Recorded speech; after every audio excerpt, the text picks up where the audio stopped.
Assalamualaikum warahmatullahi wabarakatuh. Perkenalkan, nama saya Habibur Rahman, NIM 20231014. Baik, kali ini kita akan membahas review jurnal akuntansi yang bertema laporan keberlanjutan perusahaan, analisis keberlanjutan laporan di Turki. Untuk poin pertama, rumusan teori. Pelaporan keberlanjutan secara historis berfokus pada sektor swasta, bukan pada sektor publik, yang menyetujui pernyataan ini dan menyarankan bahwa sektor publik juga harus dianalisis dalam perspektif keberlanjutan dan pelaporannya. Dari perspektif keberlanjutan, perusahaan dipaksa untuk mendesain ulang hampir setiap bagian dari operasi mereka, mulai dari strategi hingga tujuan, teknologi, desain produk, proses produksi, model bisnis, dan lain-lain.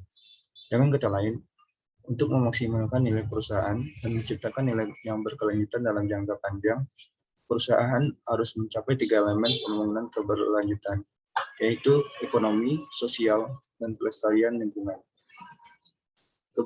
Keberlanjutan dan pelaporan keberlanjutan telah dipertimbangkan dan didiskusikan oleh pemerintah, organisasi, dan akademisi. Keberlanjutan didefinisikan sebagai berikut. Pembangunan keberlanjutan adalah pembangunan yang memenuhi kebutuhan generasi sekarang tanpa mengurangi kemampuan generasi mendatang untuk memenuhi kebutuhannya sendiri. Yang kedua, kasus yang dibahas.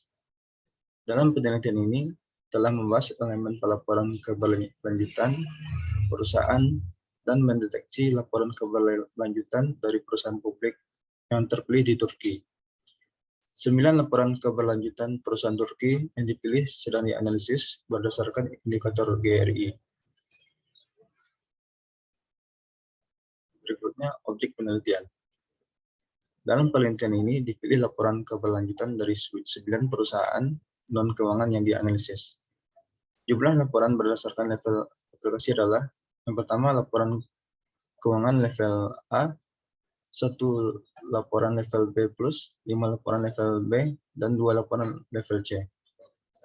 Tingkat penerapan laporan dapat menjadi plus jika jaminan eksternal digunakan untuk laporan tersebut, seperti yang dijelaskan pada tabel 1.